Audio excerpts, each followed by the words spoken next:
All right. This.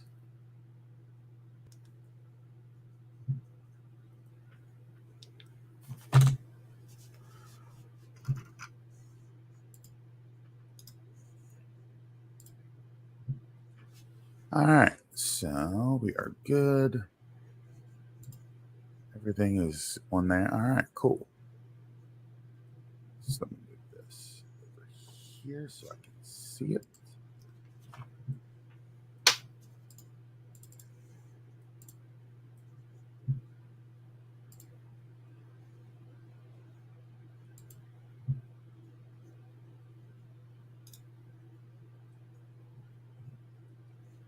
All right, so we'll make this official in 3, 2.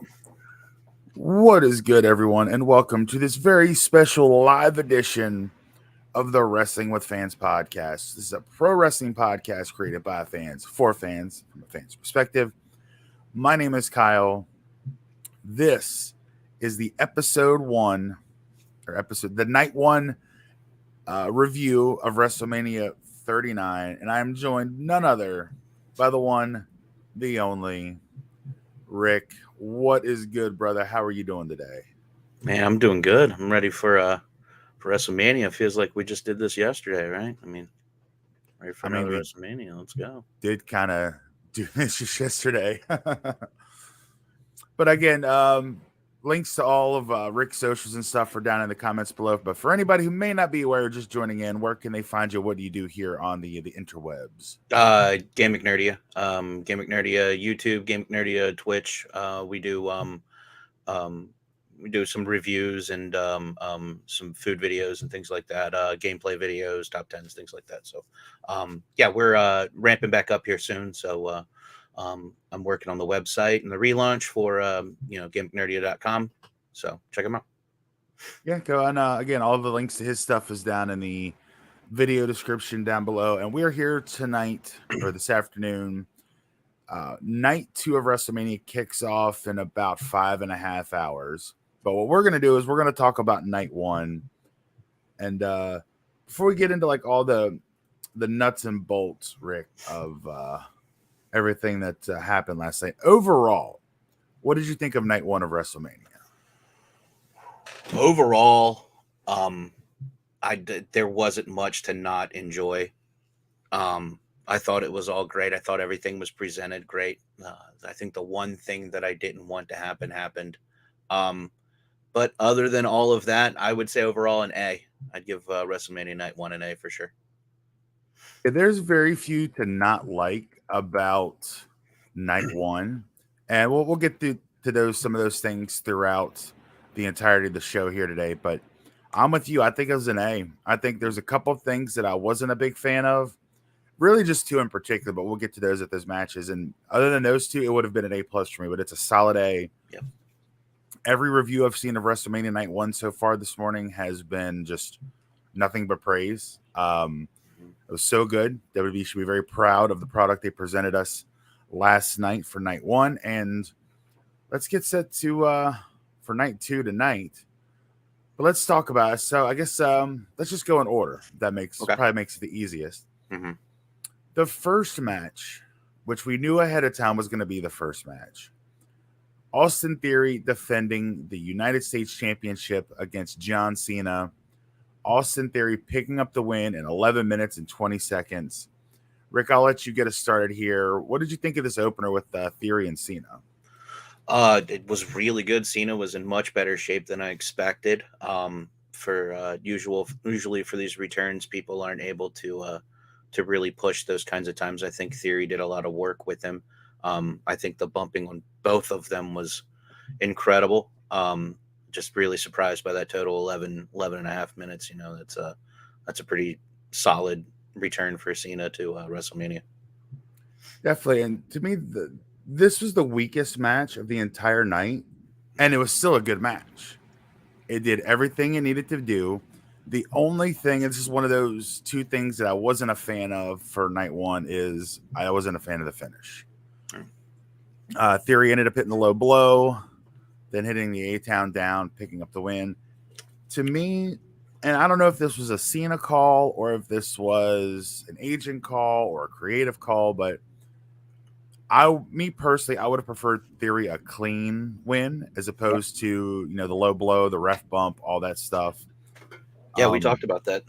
Real quick, the producer for that opening match was Adam Pierce. Adam Pierce was the producer of that. So I don't know if that was an Adam Pierce call or what, but to me, it was just the finish. Those last 30 seconds of the match, it really just kind of like, I wish it would have been clean. I think it would have been a lot better for Theory in the long run, but overall, pretty fun match. What'd you think of the finish? It was so the match was so good, right? That it actually got to the point where you looked at the finish and you go, man, they really set it up. Like Austin Theory could win this match. This is great. They both look great. Cena in a return. He's going to put over a great young star. This is going to be exactly what we wanted to see. And then, yeah, low blow, trash ending. As soon as the ref went down, I went, oh no, here we go. They're just gonna waste everything that they just did, making this guy look strong, and it just gets taken away in one shot. And then you just go, well, here we are. Austin Theory is a ball puncher, so let's move on. Yeah. It was one of those, again, like you said, like everything was, good. And then as soon as you get to the low blow, it's like, oh, all right, then they're going this route. And I mean, at the end of the day, Theory still gets the win, which I think was the right call for WWE to make. Right. You invest in your future of the company as opposed to, for all intents and purposes, someone from the past. Even though Cena's still somewhat active, and just his bald spot was looking a bit rough. Very pronounced bald spot. I don't know if he needs to see the same guy that LeBron saw takes him Just for Men or what, but it was looking a bit rough. But overall, I thought it was a really solid opener for WrestleMania. Anything else you want to add? No, I thought it was fine. I thought it went almost exactly perfect to the way that I wanted it to go, and then, yeah, it all gets taken away. So the match itself Going back is one of the only things that brings this whole thing down. We both predicted we both predicted Theory to defeat Cena as well as 2K23. So we were all 1 for 1 so far for the predictions. Then we go into match number 2. It was the men's WrestleMania showcase. It was a fatal 4-way tag match. You saw the Street Profits coming out victorious, defeating the likes of Braun Strowman and Ricochet, Alpha Academy, and the Viking Raiders. The match goes 8 minutes and 30 seconds. And as much as WWE has kind of not been on the tag team train as far as promoting and highlighting tag teams very often, the matches and the setup that these 4 teams have had since the match on Raw and then the match on SmackDown, were all amazing. This match delivered.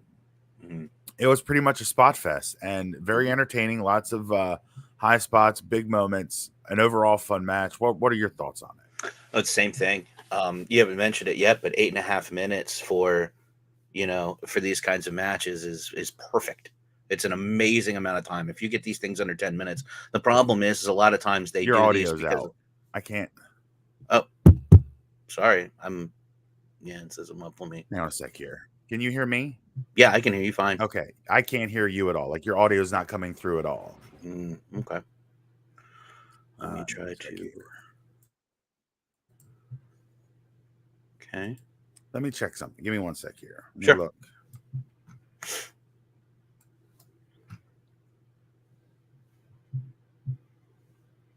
I don't know if it's just my headphones or what.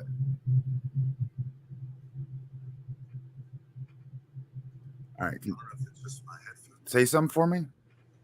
Check.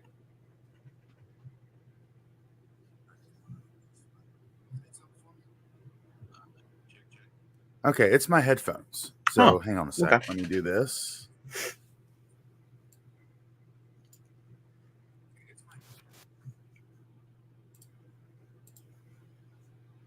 All right. So if for whatever reason my headphones cut out, so I'll just take those out. So sorry. Continue. Back to what you were saying. My apologies. So yeah, so at 8.5, it's a pretty good amount of time for these matches. Under 10 minutes is perfect.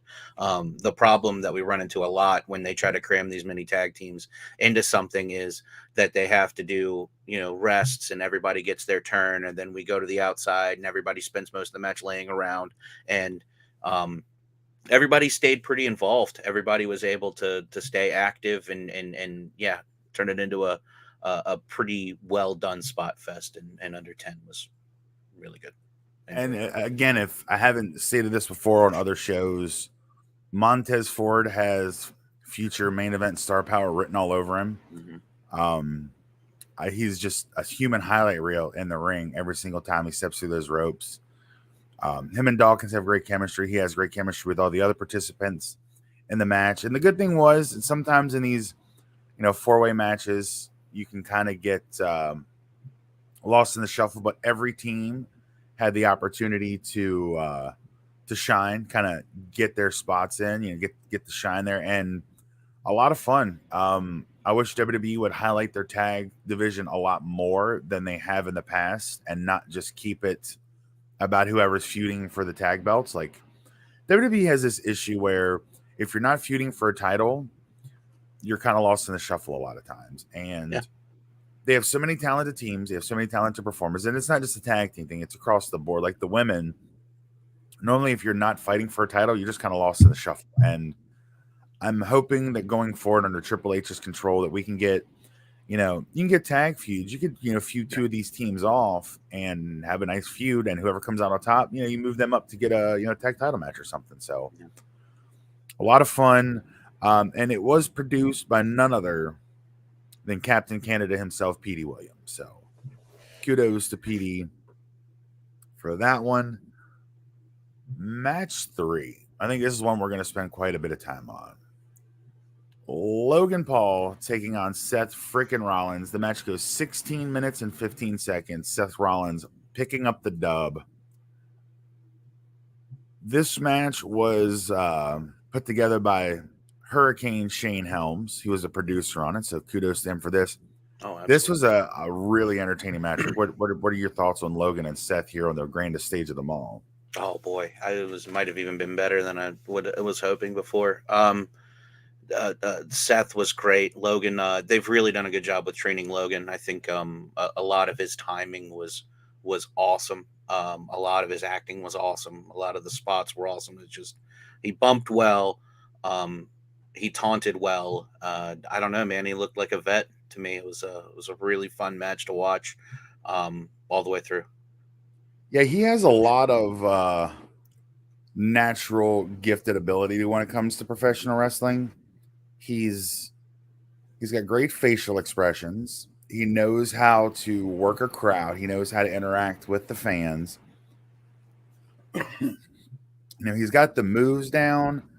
His selling is pretty good. Like if you just picked up a random person that didn't know anything about, who Logan Paul was and set them down to watch that match, you could probably convince them that, Logan Paul is a 7 or 8 year vet in the wrestling business and not a celebrity only in his like fourth or fifth match in history.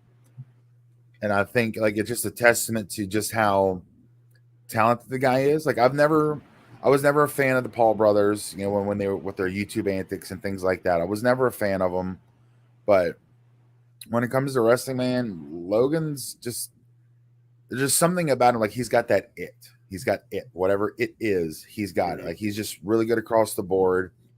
Um, and I thought it was kind of fun that he came out with the someone in the prime drink costume. They stayed at ringside.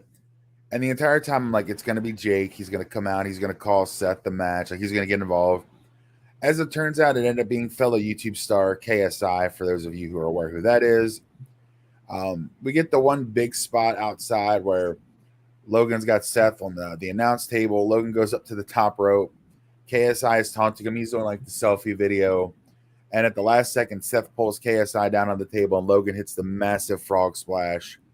And if you want to see KSI's perspective throughout that, you can check out Logan Paul's social media. I saw it over on his TikTok earlier today. So it's out there if you're curious to see it. But real big spot.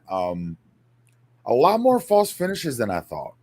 Like I didn't think we would get so many false finishes. Like Logan Paul kicked out of a pedigree. Yeah. That to me, that's big. Like the pedigree at one point was the like arguably the most protected finish in all of wrestling, and Logan Paul kicked out of it, which is insane to me. I think Um, I think you had to watch the health meter on this one. You had to see that you had to play the momentum right. I mhm. think that the false finishes to me, they didn't bother me as much because I think that they were kind of taken like a guy had momentum and it was just a momentum shift. And then it was like, no, you can't finish him from that. So I thought they were good. I enjoyed them. Such a fun match. I'm really curious to see where they take Seth Rollins after this and what maybe they think to do for Logan Paul next. Because you've got, WrestleMania Backlash coming up next month in Puerto Rico. They've got a UK show coming up. They've got another Saudi show coming up. Do you think these guys run it back one of these international shows, maybe in Saudi Arabia, Logan and Seth again in Saudi? I don't think so. I think you move on from this. I think this was a fun match that was only set up for a WrestleMania, and I think from here it's done.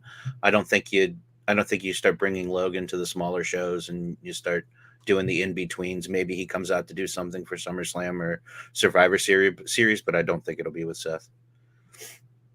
Interesting. I guess they he was kind of playing it up after the show, like this was kind of his last match, like his contract is expiring. But when they originally signed him, they made it known that it was a multi-year deal. So I'm Mhm. sure he's probably just living up kayfabe. Then he lost to Seth. I'm done with this. Whatever. He'll Yeah. come back and either attack Seth down the line or get involved with somebody else down the line, and he'll be back in the ring again soon. I mean, the guy's too talented. The WWE has to see it. So I'm sure we have not seen the last of Logan Paul, and that's for sure. All right.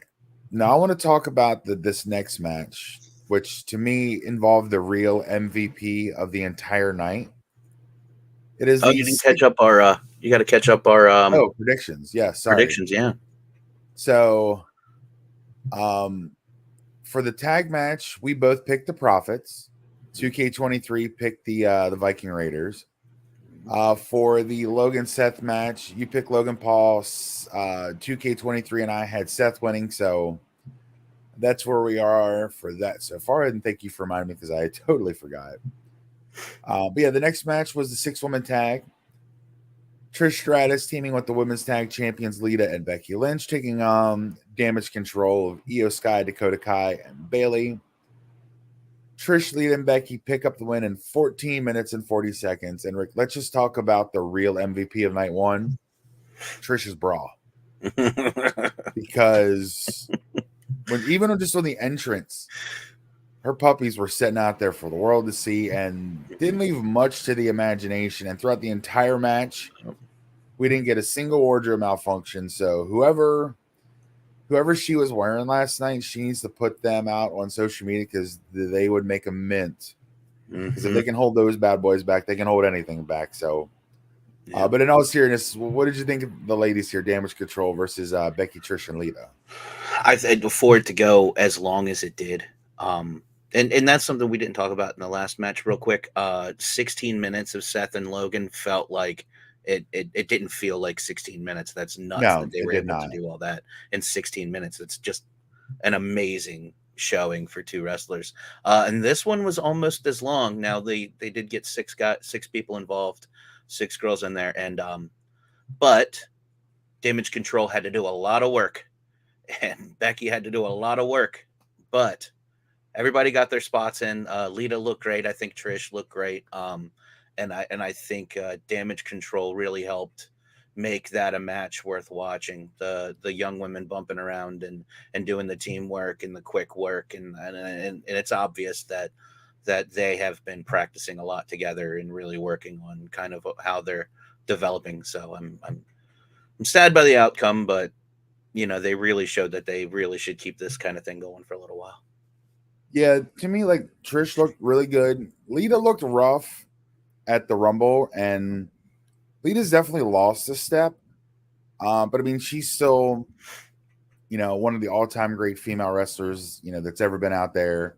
Hmm. But I, like you said, I think having like Io and Dakota and Bailey, three extremely talented women on the other side of the ring, being able to take the moves and do a majority of the work, and having Becky. I mean, Becky was in the ring for like the first 5 minutes Hmm. trying to take on Yep. all three members of Damage Control by herself, and then Lita had some time in there. Then they got the hot tag to Trish, and then they all kind of each got their time and each got their spots. The only thing that worries me coming out of this match is that we're still not done with Becky and Bailey. To me, it seems like this is borderline on the feud that never ends. Like it's just been constant.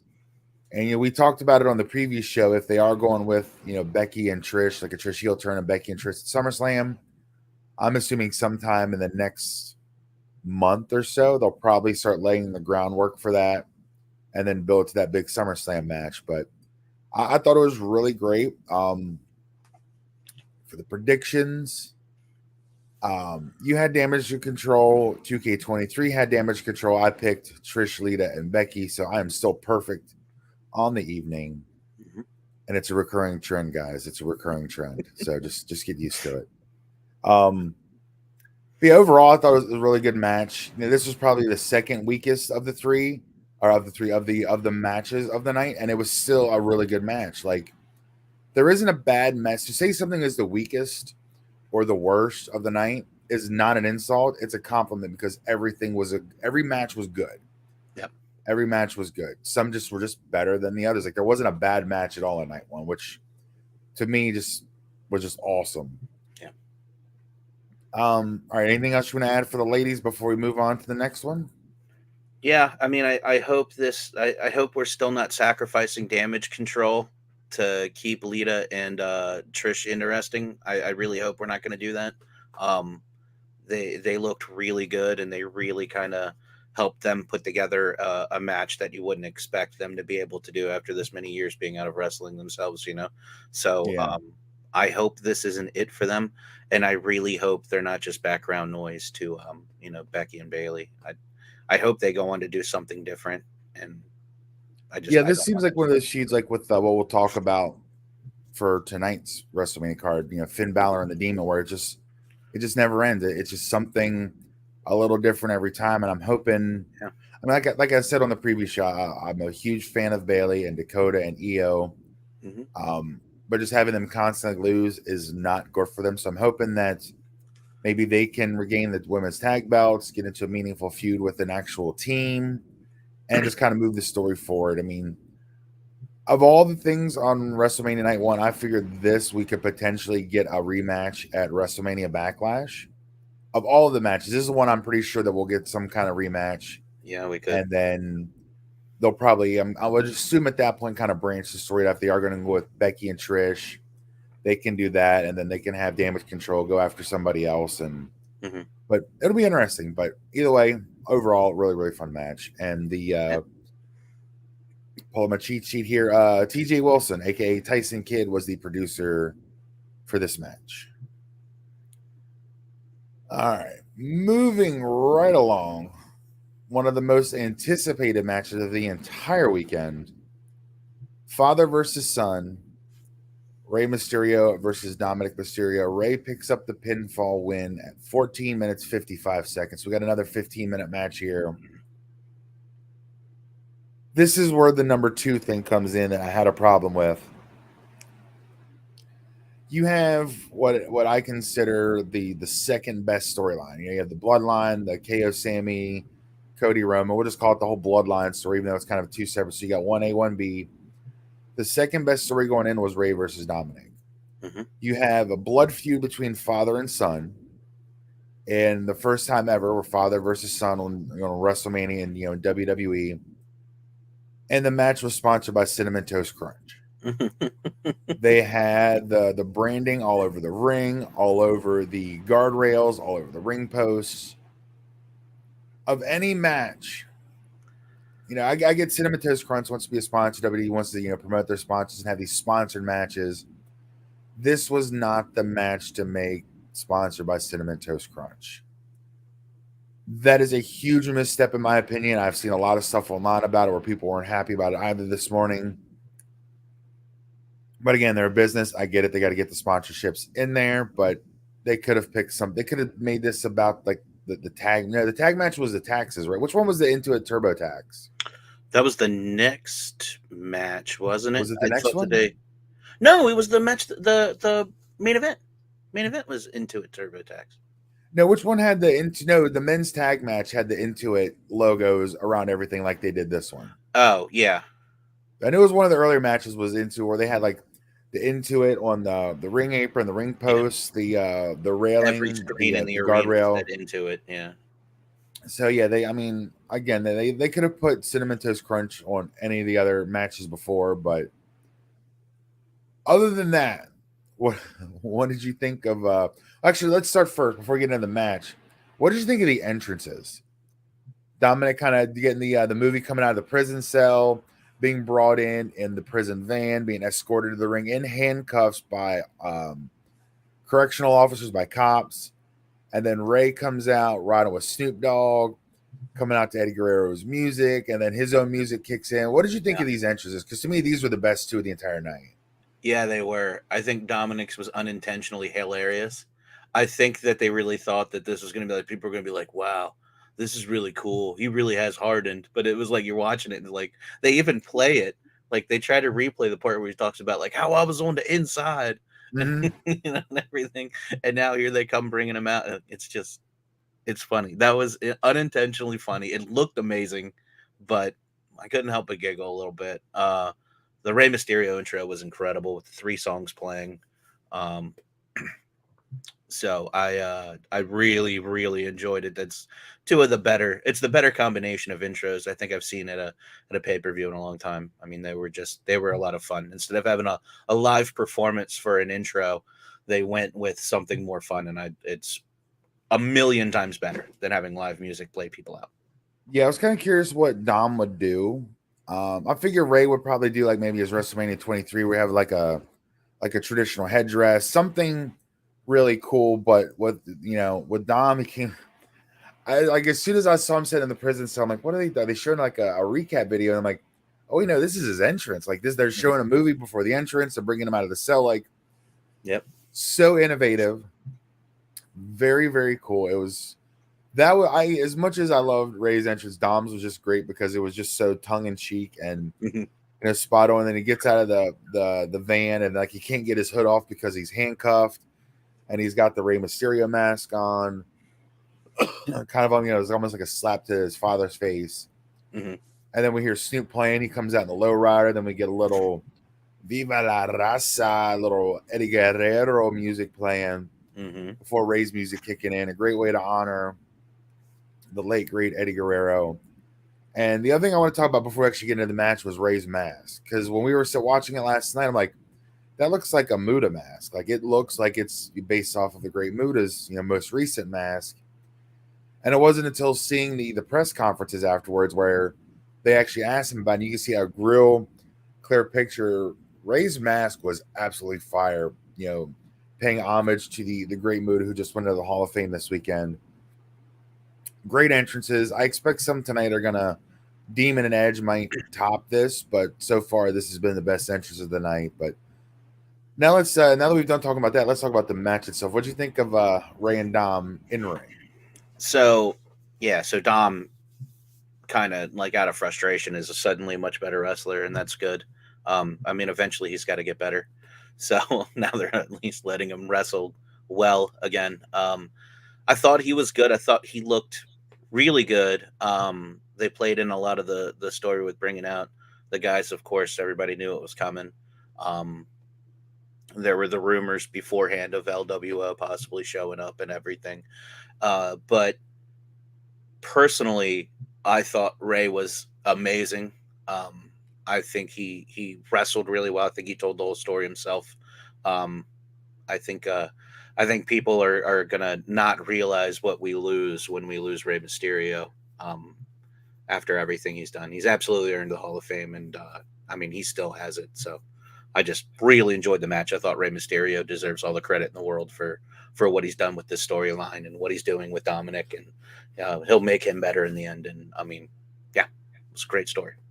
Yeah, it was. It's like I said, it's probably the second best story that WWE's told over the last year. Hmm.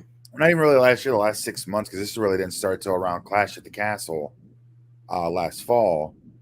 And it was like one of those slow burns. Like they could have easily hot shotted it for Survivor Series. They could have hot shotted it for the Rumble, for Elimination Chamber, but they let the slow burn build to Hmm. get it to WrestleMania. I think that was the best thing they could have done. Like all the vignettes, Absolutely. Dom and Rhea showing up at the Mysterio household were very well done. The whole arrest thing with Dom getting arrested and doing hard time, was really entertaining, and he's really coming to his own.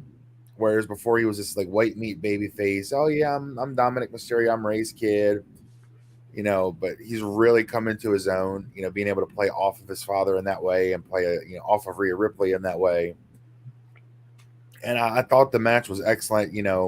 Ray's wife and daughter Aaliyah both got involved, which we kind of figured would happen. Judgment Day came down, made their presence felt.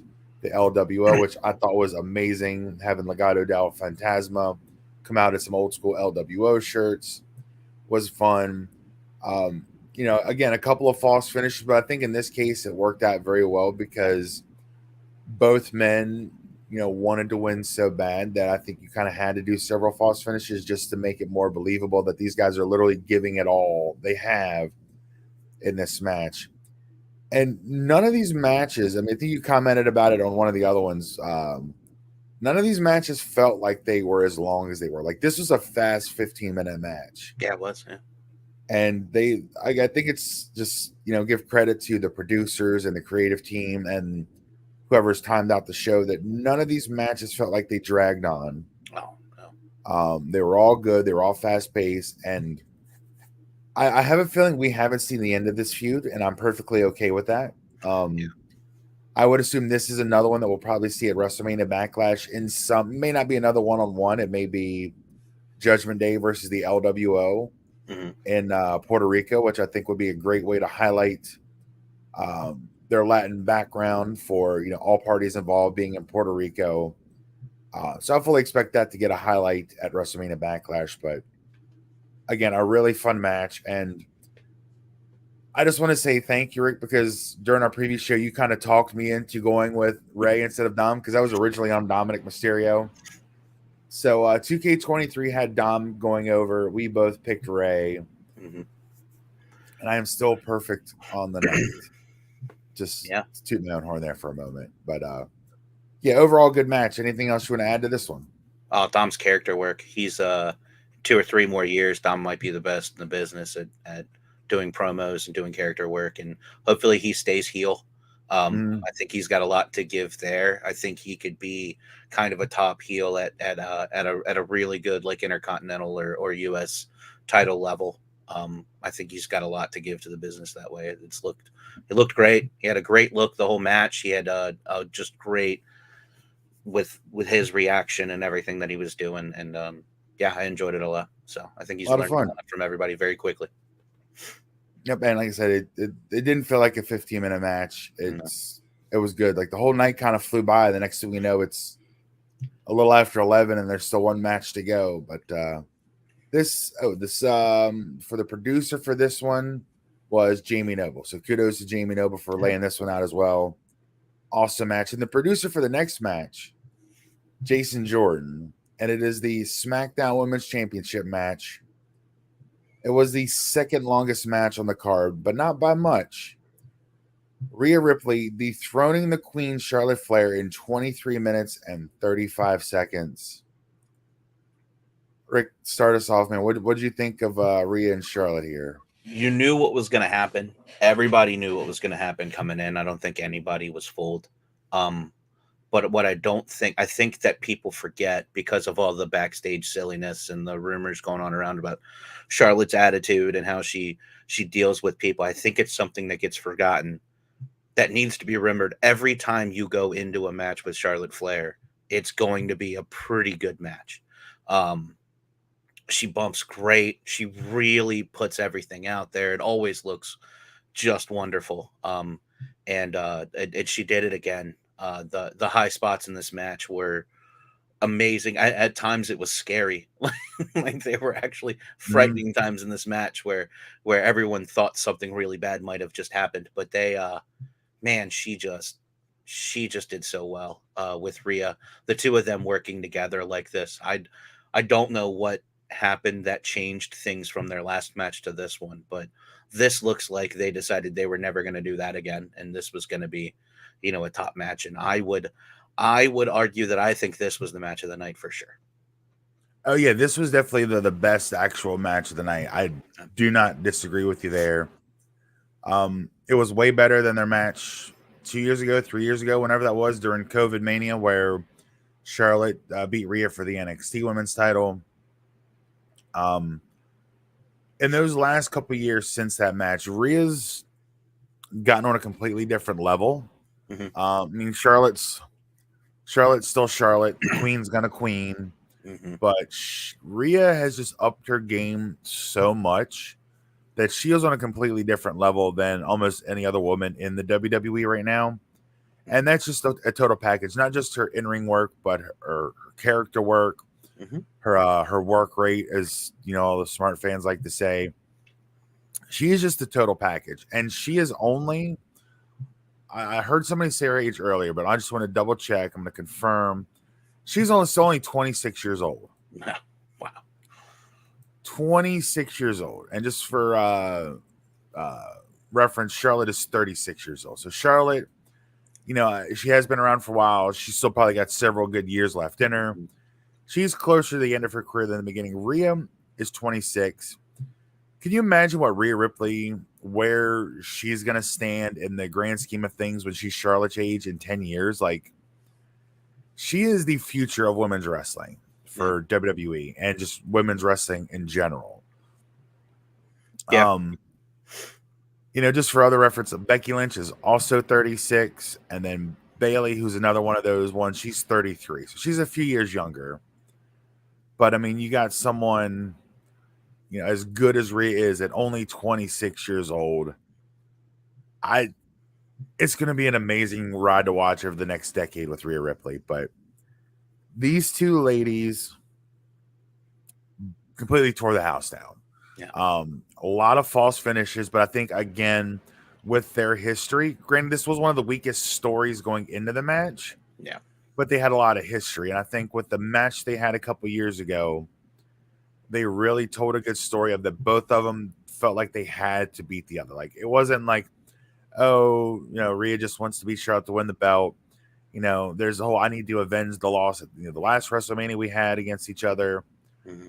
Charlotte wanted to prove that last time wasn't a fluke, that she is the queen, she is still the best. Hmm. Like there was, even though it wasn't really shown a lot during the match, like at least in my head canon, they made it a very personal contest, and I think that added to it. And the fact that they literally just beat the living hell out Yeah. of each other for over Oh 20 yeah. minutes Wow. was crazy. So many high spots, but the only thing I guess say is not Rhea, but Charlotte needs to stop trying the moonsault. It looks hideous. It didn't look good last night. But the riptide from the second rope looked amazing. Just I can't say enough good things about this match. But for predictions, of course, we both picked Rhea. Hmm. And then, unfortunately, 2K23 had the Queen coming out on top. So 2K23 having a rough night in predictions. Hmm. But yeah, so much you could say about this match, and I'm sure everybody is saying it. But it's just, if you don't watch anything else on WrestleMania Saturday, this is the match to watch. Yeah. Oh my God. Even more so, I think, than the main event, which we're going to talk about here in a few minutes. But this match, it was a brutal women's match, and there wasn't any like real violence. That one belly to back suplex where Charlotte flipped out and landed on her face, Oh my God. which caused her nose to bleed a little bit through the second half of the match. But I'm going to stop rambling. Is there anything else you want to add to it? Because I was just so impressed by these two. Yeah. I mean, it was an incredible match. I hope they don't waste it and just try to feud them against each other right now, because this didn't have a good build. So I Hmm. think you kind of do this, maybe get them away from each other for a little while. I don't want to blow this out right now because that was an amazing match. I want heat behind the next one. I don't want this to be you just beat me. So now backlash, we're going to do it again. And now we start seeing the same matches over and over again. And I just hope we don't get into that trap. Um, I think this was very enjoyable, and I'd love to see them do some separate work for a while. Yeah, I mean WWE did at one point a couple years ago say they were going away from the automatic rematch clause, but they've kind of done that a few times since then. Hmm. Um, I kind of like where your head's at because in my head after you said that, the first thing I thought of is Charlotte comes out on SmackDown and says, I demand a rematch," and Rhea's like, "No, I Yeah. beat you. No, you don't get a shot." And then you take the story from there. So I'm okay with the rematch. Just don't make it just okay. Well, you want a match, I'm going to give it to you. If I were Rhea, I'd be like, no. Yeah. And I think the problem with the story going in, I'm hoping maybe they correct it coming out of this match, was Rhea was a heel who was over as a babyface. Charlotte is a natural heel and portrayed the heel throughout the build, but she's a babyface on screen. So they were both playing the opposite roles that they originally were trying to portray. And now I'm hoping that this has been corrected because Rhea's reaction after winning was huge. One of the biggest pops of the entire night. So I'm hoping they kind of correct course, and if they do continue this, that it's Rhea as the babyface, Charlotte as a heel, where they're both much more suited to play those roles. And like I mean, they could run this back again, and I'm not going to be mad. I mean, they probably won't top the match, but I'd love to see it again. Yeah. I mean, they got to get rid of the the group that will never end, right? With Balor Hmm. and Priest and Dom and her. I mean, they got to get rid of that because at this point, it's just holding her back. It's holding Dom back. It's locking Balor and Edge still trying to drag it out. I mean, everything. And Priest has nothing to do in the group, so you're wasting him, right? So this is everyone's getting wasted. It's just time to go. Maybe Rhea not showing up for Dom's match was it was something to kind of point to she's going to move away from the group. I mean, we got to do something, right? The group's just tying everybody up in nonsense at this point. So the WrestleMania's got to kill it all. We just got to move on. Yeah, I think it almost seems like, other than they did show up during the Dominic and Ray match. Damian Finn did, but for all intents and purposes, Rhea's kind of off doing her thing. Dom's kind of off doing his thing, but they're still doing their thing together, but separately. And then Finn was kind of doing his separate thing with Edge, and then Damian Priest is just kind of there. So, Mm-hmm. Yeah. again, I'm hoping, and we talked about it on the previous show, that I don't care what happens in Edge versus Finn Balor as long as the feud ends. And, Dom and Rhea can still do their thing. They can be together and do stuff together, but still have their separate individual storylines. And I'm Mm-hmm. okay with that. But I think Finn and Damian Priest need to move on. Because as a group, it's not really doing anything really for anybody, Right. other than giving them matching outfits and one theme song to come out to. But yeah, it's kind of all I got about that. Um, I think I already covered the predictions. Yes, we both pick Rhea. 2K23 pick Charlotte. Yep. Anything else you want to add to this one before we move on to the surprise of the night? Yeah. The surprise. No, I'm good. So Miz comes out and makes an impromptu challenge, which is answered by none other than Pat McAfee for the brand, making his WrestleMania appearance. Um, I know you're very opinionated about this segment, so I'll let you take the lead again here. And what'd you think of Pat and Miz here, this impromptu match at the end of WrestleMania Night 1? I think Pat's a surprisingly good wrestler. I thought that was really entertaining. Um, I'm getting kind of tired of the Miz just being a kick around joke. Um, I get it. We don't really have anything for him to do right now. I guess. I, don't, I, I guess that's what this is we just don't know what to do with the Miz. Even though when you get him in something, it's great. He does a good job. He's a great heel. You cheer against him. He doesn't get go away heat. I don't think so. I think he gets good heel heat. I really enjoy the work that the Miz does, and for some reason, they just don't want him involved in anything that isn't like a comedy or really terrible shtick, right? So, yeah, not happy about it. Glad Yeah, Pat I mean, I love. glad Pat had some fun, but not happy Yeah, I about it. mean, I love Pat McAfee, and it was nice to see Pat, get a WrestleMania showcase here, even though it was very short. It was a 3 minute and 40-second match. Um, George Kittle of the San Francisco 49ers was sitting front row. Miz gets in his face. Kittle hops the guardrail. He gets involved. This was like to me, this was after the Rhea Charlotte match. This was the literal bathroom slash smoke break before the main event. Yeah, So yeah, it was one of those things that's just kind of let the crowd kind of relax, release a little steam, get some laughs out before we get to the probably the most anticipated match of night one, maybe even the most anticipated match of the entire weekend. So we'll just move along quickly. There were no predictions because this was kind of an impromptu thing. But the main event, the match, so we both predicted not only would main event, but deserved to main event night one. for sure. It was the Usos defending the undisputed WWE Tag Team Championships against Kevin Owens and Sami Zayn. There's 24 minutes and 15 seconds, the longest match of night one. This was produced by Michael P.S. Hayes, doot, doot, doot. And of course, KO and Sammy, they finished their story. They defeated the Usos to become the brand new tag team champions. Where do you start with this? Because there was so much emotion in this match. It was the shortest 24-minute match I think I've ever watched because it felt like the match lasted like 8 or 9 minutes and it goes, almost a half an hour long. Right. Sammy finally getting his revenge, starting the end of the bloodline by helping him and KO defeating the Usos. What did you think of the main event here? There's so much to talk about, so many intricate details, but I'll let you take the start here. The wrestling itself was really good. I think they had some really appropriate spots that look good. I think the only negative takeaway I have from it was I think there was a lot of Jay trash talking.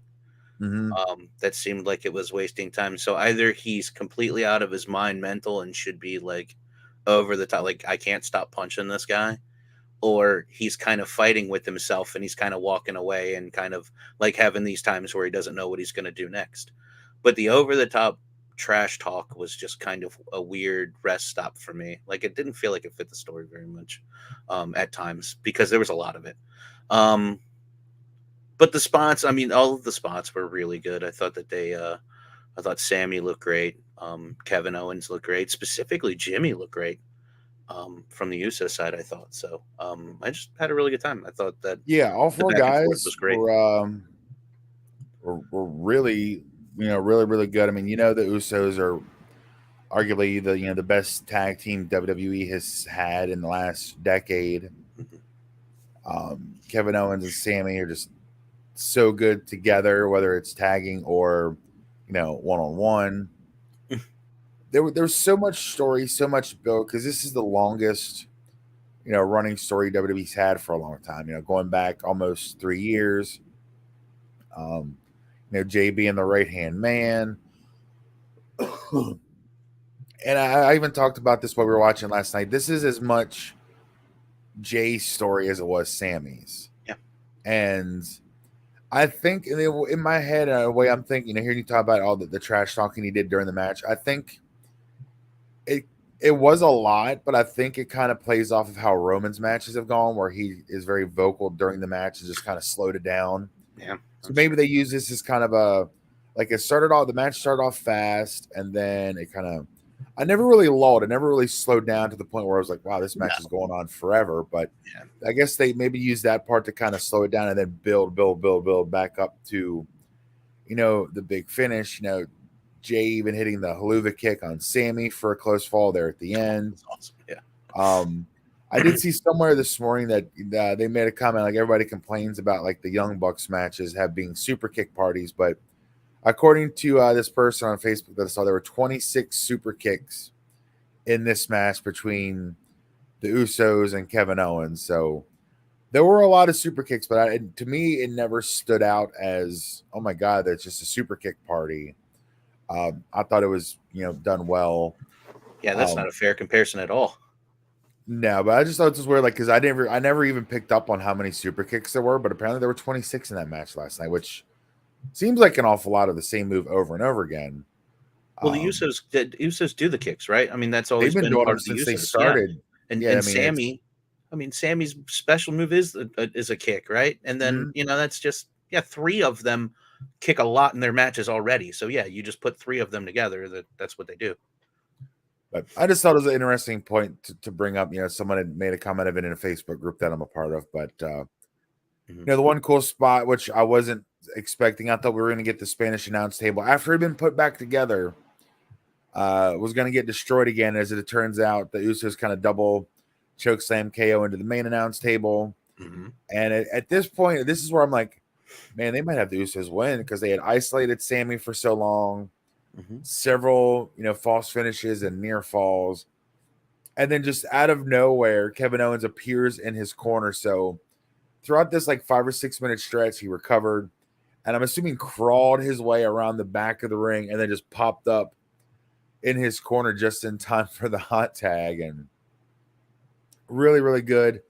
The end comes when Sammy hits 3 haluva kicks to Jay. And he even kind of paused. He kind of like held him up like Jay did to Sammy just a couple minutes earlier. And he hits that third one. And then when the 3 count hits, the entire arena just erupted in joy. And Mhm. such a good moment, Yep. such a good match, such a good way to end night 1 of WrestleMania. It was, to me, it was probably the second best match on the card. Yeah. But it was the best story going in. But such a fun match. I mean, again, I could sit here and babble on about this for another hour because it was so entertaining.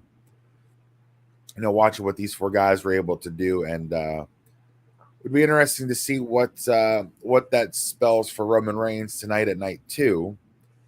And just for the predictions, you, myself, and 2K23 had KO and Sammy winning, and then KO and Sammy was the predicted main event, and it was the main event. So, Rick, on the night, you were 6 for 8, including the predicting which match would main event, and I went a perfect 8 for 8. We do Again, have some differences coming up in night 2 for tonight. We do have a couple matches pick different, so to be you could easily catch up and actually pass me because we have 3 different picks throughout the night. So there's potential you could end up coming out the real prognosticator of prognosticators of WrestleMania weekend, but we'll see. we maybe can spend a quick moment here in a couple minutes at the end of the show, just kind of briefly recapping night 2. Um, is there anything else you want to add about this main event?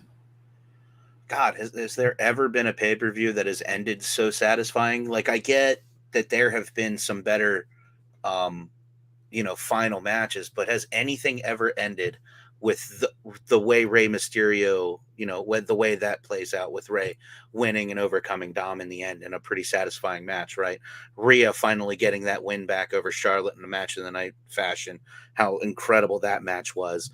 And, Kevin Owens getting the wins over the Usos and taking the titles and that feud. I mean, it's just 3 incredible matches. The total time on it's like an hour. It's like a solid hour of just incredible wrestling. Yeah. Through 3 matches that all 3 of them would be hard to top on any card. So I don't remember a pay-per-view ending and me being so happy for what I watched and what I experienced. So I'm really, really happy with WWE. Yeah, if you take out that impromptu McAfee miss thing, the last 3 any of those last 3 matches could have main evented night 1. I think you could make a case that all 3 stories, maybe not the Charlotte Rhea story, but you knew they were going to deliver a banger of a match. But the Ray Dom story, you could have put on last, and I think it would have been okay. The Rhea Charlotte match, it wasn't the best build, but you knew they were going to deliver such a good match. You could have made an argument to put them on last. But That I think championship. the best story going in, the one that deserved it the most, that spot was the tag match, and they delivered. All three of those last three matches of night one were just so amazing. Can't say enough good things about any of them. And again, like I said, the Cena Theory match that opened the show was the weakest of the night, Mm-hmm. and it was still a great match. Yeah. Even the 6-woman tag was probably the second weakest night. It was still a great match. It's a lot of fun.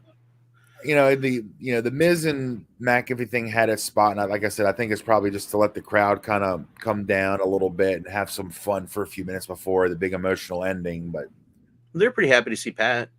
So there's a yeah, pretty good I mean, I Pat always like seeing McAfee Pat pop McAfee. there. I love Pat McAfee. I Yeah. like listening to his show. He's performed well in the ring and the opportunities he's had. Going back to his match with Adam Cole, Bay, Mm-hmm. and then the War Games match, and then last year, always delivers. But any final thoughts you have about night one? I know we just kind of covered that, but is there anything else night one that Only stands out? only one more. Otis, get better ring attire, man. That was uncomfortable. Get better ring attire. That that that very unfortunate yellow outfit you were wearing with how hard you were working was not good for television. I had to mute So, my mic. I was about to choke on my cough drop. Yeah, for those who may have missed it, Otis and Chad Gable had kind of a yellow and red kind of ensemble going on, singlets, and they're in LA. It's springtime in LA. I'm sure it was pretty warm. They were working in a hard match.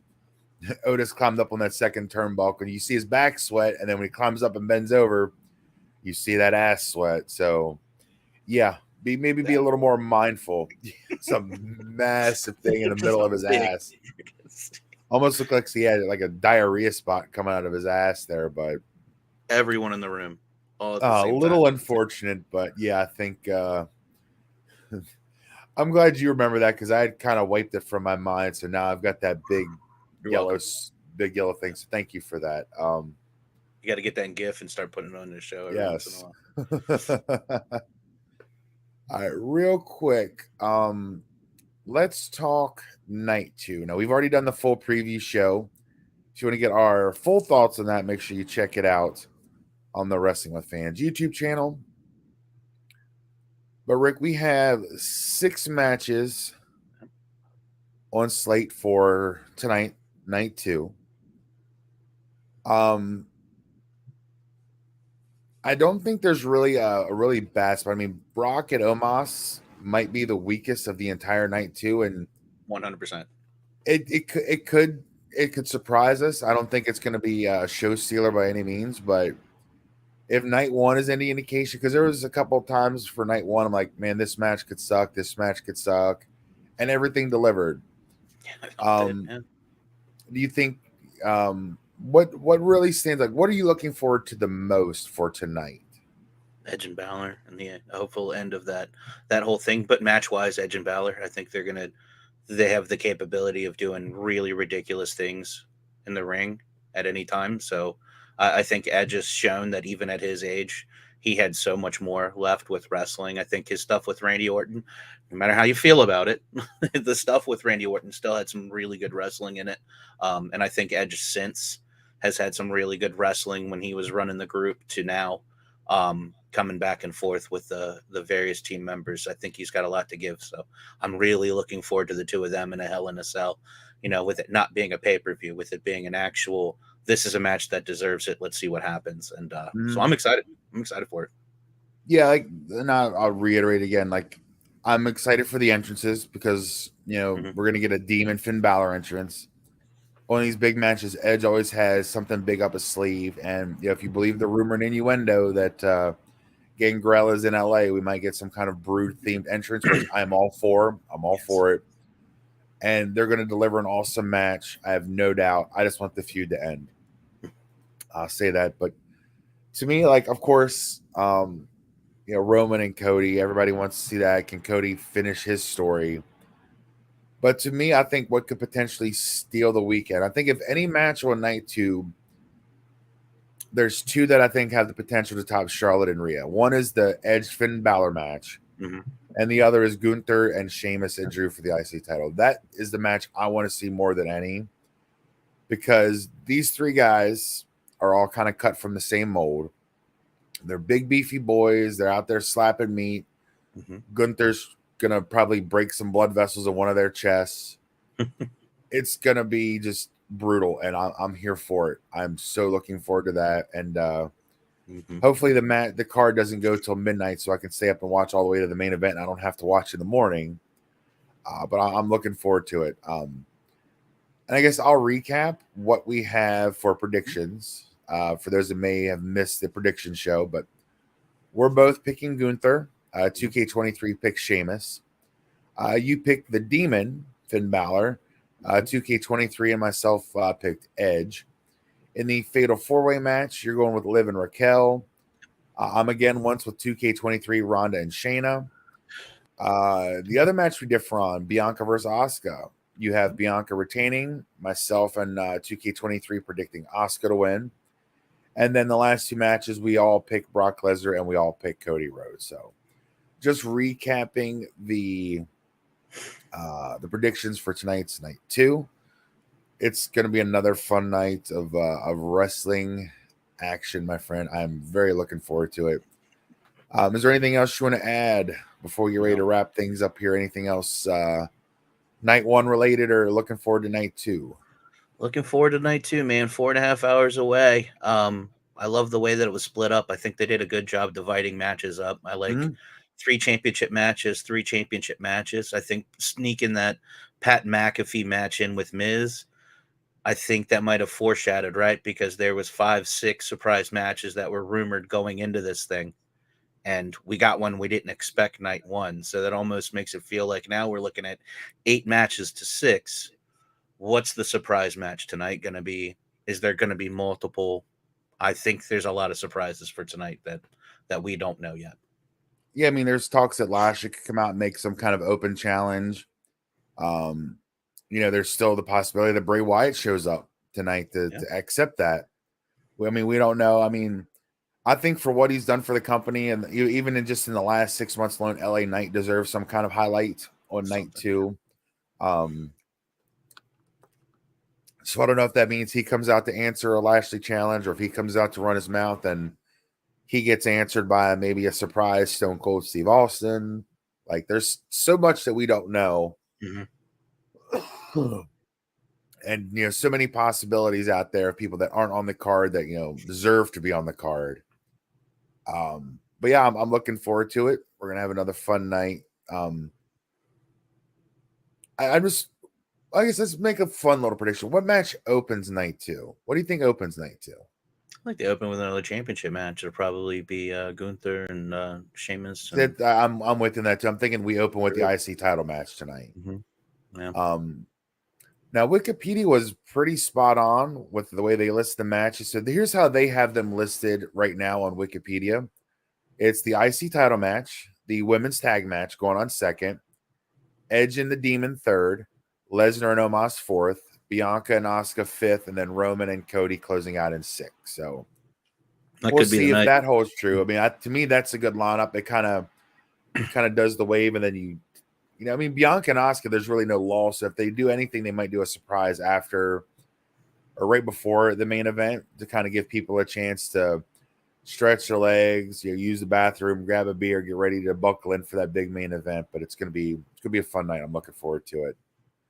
Yeah, maybe a little backstage segment after the Hell in a Cell match, so they can get the ring picked up and everything. Yeah. So there might be a nice, backstage challenge or something.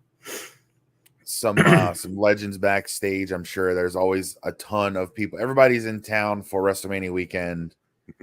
And then so real quick, so tomorrow evening, probably around 7 p.m. Eastern, Rick and I are going to get together yet again, and we're going to review night 2, and then any last minute predictions for the Raw after Mania, which is going to be insane. Oh yeah. And then Tuesday night, we're going to do this one more time, and we're going to talk about that Raw after Mania. So if you haven't done so already, subscribe to the channel. If you want to hit the little bell icon to set your notifications always so you'll know when we go live, or just check YouTube throughout the day and I'll post an update whenever the videos, the stream is set up. But we're looking to do this again tomorrow and Tuesday around 7 p.m. Eastern to talk night 2 and then the Raw after Mania. And then the new year begins, as they say, the new wrestling year starts all over again after that Raw after Mania. I mean, this to me is like Christmas for a wrestling fan. And we're only talking Mania. I did watch NXT Stand and Deliver, so I might try to do a quick review video of that to put up on the channel. If you have not watched Stand and Deliver, I highly recommend it. I have not watched NXT since they went to the rainbow color, since they went away from the original black and gold. I watched Stand and Deliver, and it's like, this is what I loved about NXT. Stand and Deliver was awesome. The Fatal 5-Way match for the North American Championship might be the match of the weekend. And there's so many other shows, like Supercard of Honor was on Friday night. There's so many indie shows and stuff going on WrestleMania weekend. This is like the best weekend of the year to be a wrestling fan. And I'm glad to spend it with you, my friend Rick, and all of you out there in YouTube land. So anything else you want to add here at the end of the show about anything? No. And let everybody know where they can find you on social media. Links to all of his stuff for Game McNerdy are in the video description down below. So make sure you go subscribe to those guys, show them some love as they rebuild their channel and whatnot. So Rick, we'll stay on here and chat for a bit after the stream ends. We'll get ready for night 2 of WrestleMania. So thank you all so much for watching. And we'll catch you tomorrow night right back here on YouTube. Once again, my name is Kyle. We'll see you next time right here on Wrestling with Fans.